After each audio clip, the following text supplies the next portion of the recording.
Hello, coolers. Welcome back to Viva Barca and welcome to the home of everything Barcelona, where we are going to be discussing on some interesting stories. We are going to start with the key reason why Barcelona want to complete more transfers in the January transfer window next year. We are going to be discussing on that as we move ahead. Then, secondly, talking about Riqui Puig as the former Barcelona midfielder reflects on time at the club by saying that I didn't have complete confidence.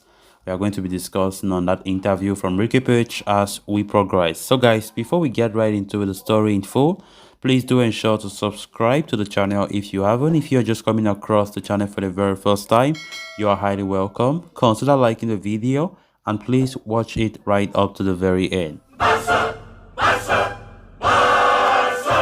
Barcelona were one of the busiest teams in the transfer market, bringing in superstars such as Jules Koundé, Robert Lewandowski, and Rafinha, among many others. However, despite the massive investments, Barca are once again on the brink of elimination from the UEFA Champions League. They are also in the midst of yet another financial crisis, with the club soaring with debt. But according to a report from Diario Sport, Barcelona are expecting a busy January as well, as they look to bring in more players, knowing they could be subjected to a 1:4 rule from next summer onwards. This is because the club are not expected to register much earnings ahead of next season, as they are not in a position to release more economic levers. As such, the club can spend only 25% of each euro reported as income. Such a situation would greatly limit Barcelona's powers in the market, especially in the summer when they are expected to lose Sergio Busquets and Sergio Roberto, among others. Although their departures could help the club regenerate some of the wage budget, the club's early elimination from the Champions League means they will lose out on income from other fronts. This is why Barcelona seek to sign the new players in the upcoming January transfer window, as La Liga are not expected to publicly report the salary cap until February. This would allow the club to follow the 1:1 rule, where they can spend the entirety of the hypothetical euro they report as income.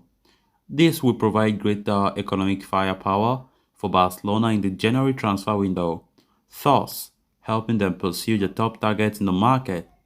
There have been talks of Barca potentially making a move for Inigo Martinez in January. Meanwhile, Bernardo Silva may also become a hot topic. On the flip side of things, the club are looking to secure some earnings by getting rid of veterans Jordi Alba and Gerard Piqué, along with midfield sensation Frenkie de Jong. Guys, this is where I think there's a serious problem because personally, I don't see the January transfer window a great atmosphere to buy or to strengthen your squad. Um, by the way, I think most clubs during the winter market are always locked down to let their key players leave. So if we're talking about players like Bernardo Silva, talking about players like the Athletic Club Bilbao defender Inigo Martinez, there are some certain players that it will be difficult for their respective clubs to allow them in the middle of the season. So that's where I think there's a big problem. So if Barca are trying to escape the fact that if they just wait for the next summer to come, due to their issues with La Liga, whatever, it's going to be more complicated. So I think there's a big dilemma. There's a great dilemma there. Um, so unlike what we thought, Barcelona want to make use of the January transfer window, of which I very much think it's not it's not the best atmosphere to get the players that we really need.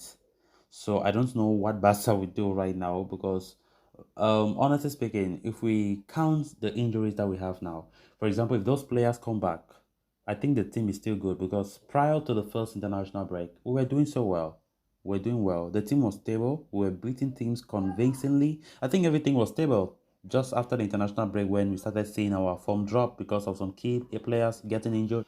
So to even think that in the January transfer market, we will, for example, go for Bernardo Silva, go for Ruben Neves, whatever, whatever.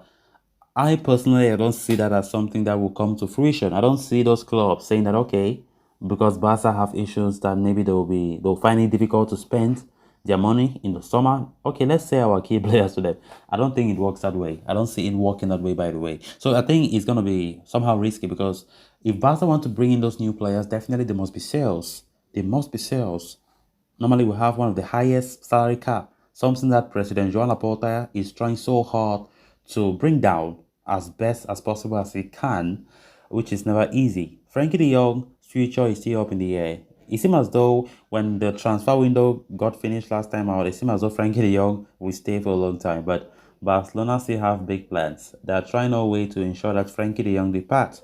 And one of the reasons are Frankie de Jong takes a massive salary and they want to see that salary reduced or he leaves the club because Laporta himself have been saying that players need to lower wages. Players who are taking so much wages must lower it because he wants to stabilize his club. The one thing that Bartomeu did that is really destroying his club is the exaggerated salary that he gave to some players that some did not even merit, but it was too much. Barca will be paying players more than Man City and more than the Liverpools. Can you imagine? Like, it was crazy. But still, yeah, we don't even deliver. Had it been we're paying players like that, and those players were delivering and were winning Champions Leagues, were winning La Ligas, were winning trophies, then it's not going to be a big deal. But right now, you can't say you are one of the highest paid clubs when it comes to player wages, and Barca is humiliating you all the time. That's what Laporta is trying to ensure that as best as possible he can reduce those wage limits. Then moving on to the next story of discussion, former Barcelona midfielder Riqui Puig is thriving since joining MLS outfit LA Galaxy this past summer. Once regarded as the most exciting prospect to have come through the La Masia ranks, the Spaniard could never translate his immense potential into a first-team level.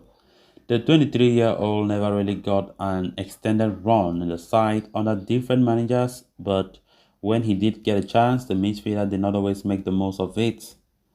Having spent most of the last couple of seasons warming the bench, be it under Koeman or Xavi, Riqui Puig finally decided to, sever ties with Barca and chose to move to the United States, signing for LA Galaxy. The Spanish ace has had a major impact in the MLS since joining, so much so that LA Galaxy fans have been comparing him with Manchester United legend David Beckham. In 10 matches so far in his new club, Riqui Puig has scored 5 goals and set up 2 more, helping his team qualify for the MLS playoff. In a recent press conference, Puig opened up on his time at Barca, claiming how he never really had complete confidence in his stint at Spotify Camp Nou due to the lack of continuity in the side, something which he has found with LA Galaxy. He said, "A player with confidence can always give 100%. In Barcelona, I did not have that total confidence. Yeah, I have been lucky to meet Greg Vanney, who has trusted me so much, has put me in games and given me the continuity I need. At times, this is something difficult, right? The most difficult thing I have been able to show how I play and the idea that I have." Riqui Puig also highlighted the difference in style of play at Barca and LA Galaxy, insisting that he now has a lot more running to do and is slowly getting used to the physical demands. He said, "With Barca, you always have the ball, and that means you don't have to run as much. At the beginning, I was 100%, but now I am. It was difficult for me to be physically fit, but now I am in perfect condition." The midfielder then claimed that LA Galaxy have the quality in the squad to win the MLS, saying that, "Let's see if we can win the MLS. We have a spectacular team that is responding very well. We have come in this far, and now we just need to finish things well." So guys, with that, we have come to an end of this episode. Thanks a lot for watching. Until next time. Bye bye.